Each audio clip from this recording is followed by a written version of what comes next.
Boyfriends of Reddit, what happened to the guy she told you not to worry about? Write in the comments what you think about it. Enjoy the show.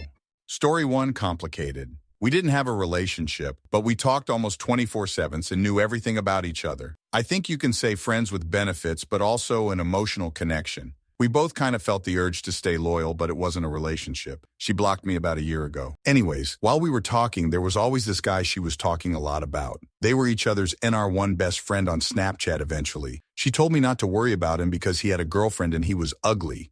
I later realized how toxic that is. Around a month later, she said she needed time, and she blocked me. A few weeks after that happened, I met the best friend of the guy who told me not to worry about. We talked a bit, and he told me that guy never even had a girlfriend at any point in his life. He also showed me a photo of the guy she told me not to worry about, and he was for sure not ugly. I now have a happy relationship, and it seems she is happy too. We're in the same class, and I hear her talking to her friends about him sometimes. I realize how fucked up the situation is, but I can't really help being happy for her because at the end of the day, we were friends, not boyfriend and girlfriend. And story 2. She told me there was never anything to worry about. We separated for 3 years and got back together, when she then told me she'd be sleeping with him on and off for the whole time we'd been separated, through which time we also slept together casually sometimes. Unhealthy AF, I know, I was under her spell. Story 3. So far it's been fine once I had a talk with her about him. I get that she jokingly flirts with different members of her friend group. Most of her friends I really feel no jealousy because it's obvious joking, but his reciprocal jokes never felt the same. A lot more physical. A lot more sensual, trying to make her flustered and telling her to think of him when if she's doing stuff, caressing her. Now he's taken BTW, but he's in an open relationship, so he just openly flirts like that. I told her that I get how the friend dynamic worked when she was single, but he needs a serious tone down now that we're together.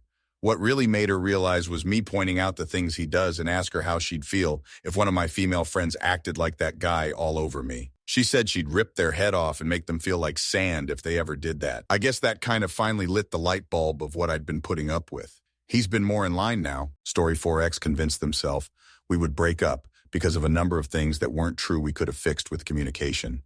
Started hanging out with this online friend a lot more. Couple months later, the two of them were spending more time together than my partner and I were, watching my partner's favorite anime alone together, then giving some lame excuse as to why I wouldn't want to watch it. The reason being it was queer-coded when we were in a queer relationship, without telling me or asking if I wanted to watch it. We broke up a couple weeks after moving into an apartment together. The two of them were dating just over a month later, but started doing video calls every day just a few days after we broke up. I wasn't able to move out for a few months, so I got to hear the whole sprouting of what was probably already there. Whole reason we broke up was avoidable with communication, but they gave up. So what could I do alone? I was being emotionally cheated on, and the two of them are still together 8 months later.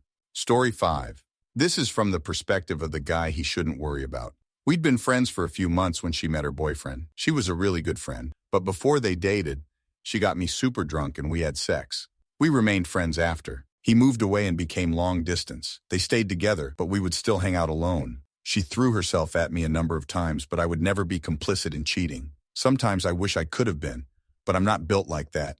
I really wasn't the one he needed to worry about. It was her other friends that he did, and she cheated a number of times that I know of. She knew I didn't and wouldn't approve and decided to stop being my friend after a few years, which sucked because we were close, and I lost a whole friend group. IDK if he ever found out or what happened with her. It's a part of my life I use weed to forget. Story 6. He left a drunken message on our home voicemail talking about how he loved her. After we broke up, they moved in together. Only saw the guy once when I ran into them at the grocery store. I was with a girl that I wasn't dating, yet we ended up dating later. And I found out later that it caused a fight because she was shook seeing me with another girl. Fast forward a few months, and the alcoholic who picked her up while she was bartending committed suicide. Story 7. It was a year ago. I and my girlfriend used to have bonding together. We were like for 5 years or almost. We have a healthy relationship built in together. Our relationship is not toxic, or there's no much problems between us. One day I noticed her always being away from me and always telling me, sorry, I'm with my friend, ____. And it has been weeks since she is always with her boy best friend. And there's no much time we're having together, so I decided to interrogate my girlfriend if she do not mind to introduce her guy friend to me. She said, sure, no problem. My girlfriend always tell me, don't worry, he is such a good friend. Her guy best friend and I have a good deal with each other. We became friends for a short time. One day my girlfriend is missing. I got a news from her other friend that she is on the bar with that guy. 20 minutes later, I went into the bar, they're telling me, but she is not in the bar. I keep searching for her and I saw a hotel building with a lot of police cars, ambulance outside. Turns out her guy friend takes her to a hotel and pushed her there from inside at 250 feet high. Story 8. This was back in high school and became a self-fulfilling prophecy.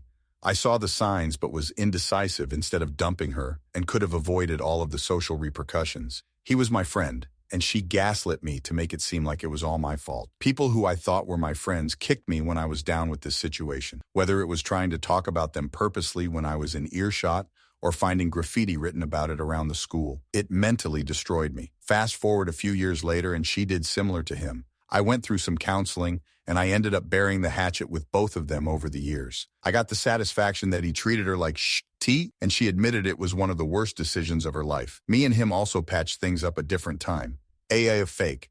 To this day, they still don't speak to each other after breaking up, although she is married now and he is in a long-term relationship. I'm in my 30s now, and while I am still a bit gun-shy with relationships, I do pretty okay. I know now if something is off or I get a gut feeling to not bury my head in the sand. To this day, it is still what comes to my mind. If I could go back in time and prevent one thing, it would be this, between the aftermath, bullying, and trauma it gave me. TLDR, instead of burying your head and thinking it will work itself out, don't. Story 9. GDF cheated on me with him while I was training for a new job in a city for a week that was 6 hours away. I didn't know until he called her telling her to tell me, or else he would. I broke up with her on the spot and kicked her out. They eventually ended up together, and I can't be 100% positive, but I believe she told her family I was a cheater and manipulator because that was often her strategy when we would argue. Story 10. I'm on good terms with the other guy now.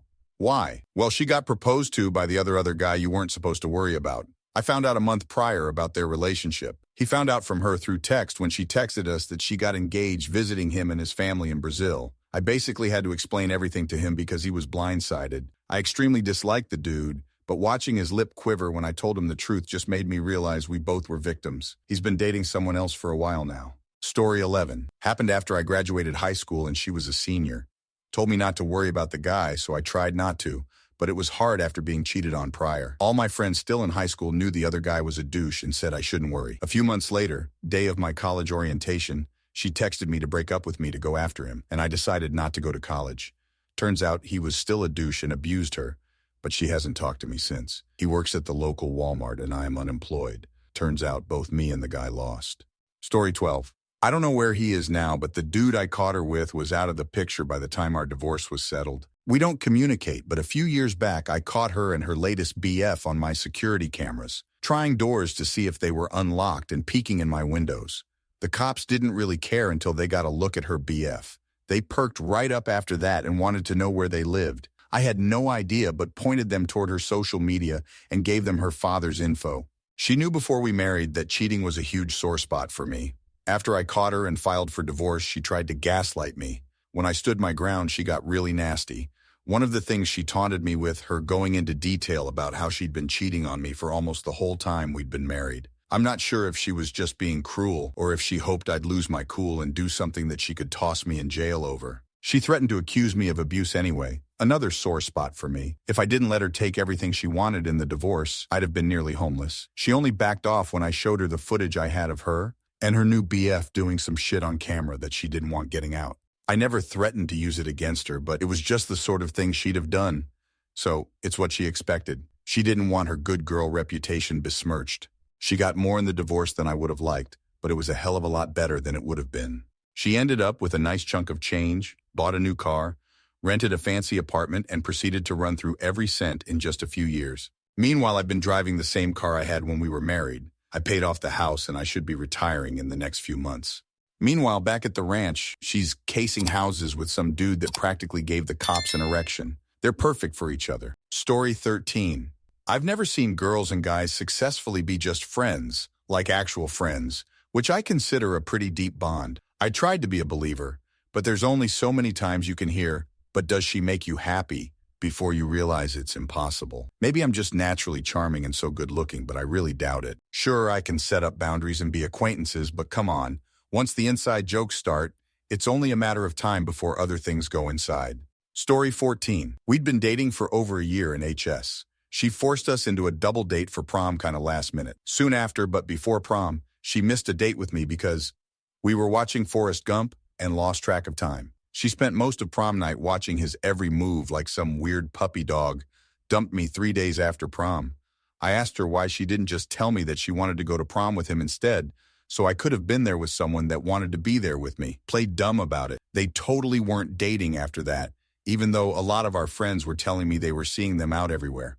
Honestly, I didn't care at that point, and I took the opportunity to ask out her best friend, who eagerly replied yes, like she had been just waiting for me to ask. Then she had the nerve to accuse me of being vengeful, even though she's the one that dumped me for my own buddy. Ironically enough, he and I are on good terms these days, but for some reason, he thought I was mad at him for a few years in the middle there, where I clearly was not rude or spiteful towards him. When he finally brought it up, I laughed about it and said, "You've been thinking about that for a while, haven't you? Don't worry, I haven't been." Story 15. Thinking back, I just realized I was the guy she told her BF not to worry about. I was doing an internship and got a house together with some girls. One of the girls had a BF that came to visit once or twice and was really chill. I thought the girl was hot, but would never go after someone in a relationship. Halfway through the internship, she broke up with her BF and told me a week later that she can now only orgasm when thinking of me when she masturbated. I thought that was hot and we started dating. She was really chill and sweet, but I didn't know I was the guy until going through this thread. Story 16. I left my girlfriend of then 5 years because she started to compare me with her best friend that confessed his love to her years ago. Not 6 months later, June 2020, she got pregnant but had a miscarriage, and not another 6 months, December 2020, later they got married. A year later, they had a child, and just this year on May, she added me on Facebook using her child's account and snooped into that account just 2 weeks ago, and that's where I found that her husband cheated on her for a younger woman, and they split up. Story 17. This is from almost 20 years ago, and I'll make a long story short. 17 years old, and I had nothing to worry about. And I'm sure my jealousy probably pushed them even closer together. But they ended up together immediately after we broke up, so it was actually right there, right? They ended up married. He went to the army, went overseas. They had 3 kids. He cheated on her, and the 2 couples involved in the affair essentially wife-swapped. Karma is satisfying, but I don't wish a broken home on 6 small kids between the 2 families. Story 18. After we moved to a new state and bought a house together so she could get her new promotion, she hired a new guy at her job. She spent a lot of time working with said guy and talking to him outside of work. Suddenly, she's falling out of love with me. Later, I found work messages between her and him and discovered that she's been emotionally cheating with lovey-dovey messages. I broke up with her that night and ended our 4-year relationship. The night after the breakup, she starts sleeping with the guy. They are together for about 3 months, and then he breaks up with her. Did I mention the guy was married? To this day, I'm still trying to work with her to sell the house. Story 19. She was his boss, and I guess he had a crush on her. They got along really well, but he never did anything about it, until one night he got too tipsy at the office Halloween party. Tried to get her to dump me because we were long distance for a bit. He drunkenly told her that I was always going to prioritize my career over her and made it clear that he would treat her better. She shut it down, told him to go home, drink some water, and go to sleep. She texted me that night and simply said, "Wish you were here," which was good because I was already deep into the process of quitting my job for another career and moving back to be with her. Always felt kind of bad for the guy. Kids, don't get trashed at office parties. It's never worth it. Story 20. We were only about 6 months into our relationship and she said not to worry. Then I saw him smack her ass. I confronted her about it later, saying what I had seen and was honest about how it made me feel and asked for honesty in return.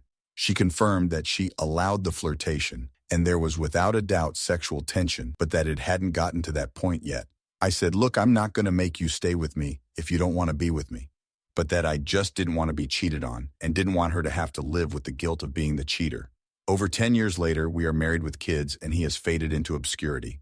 Reading this post was the first time I had thought of him in years. Honestly, I hope he's doing okay. He was pretty depressed and suicidal when she told him she wanted to commit to me and see where our relationship lead. Last we heard he had moved interstate. That would have been 6 years or so ago. Glad I didn't take the easy route and end things. She's been the best thing to ever happen to me and given me my 2 most precious gifts. Story 21. She and I had been dating in high school. I'd left for college and she joined the military the following year. There was a guy that kept paying her attention, but she always said it was no big deal. Unwanted physical contact, always wanting to go out, comments about her looks, etc. I went to go visit her at her base and he was trying to outdo me the whole evening, buying drinks, one-upping stories. The glances she gave him were enough to finally make it click. The fact that she included him in that evening should have been a huge red flag to begin with. I broke up with her shortly thereafter, and she was officially dating him on social media within 24 hours. What a gut punch. But validation for ending things. They married after a few months, then divorced after 2 short years. Lessons learned and bullet dogged. Thank you very much for watching. If you liked the video, like it. Be sure to write comments and share your stories.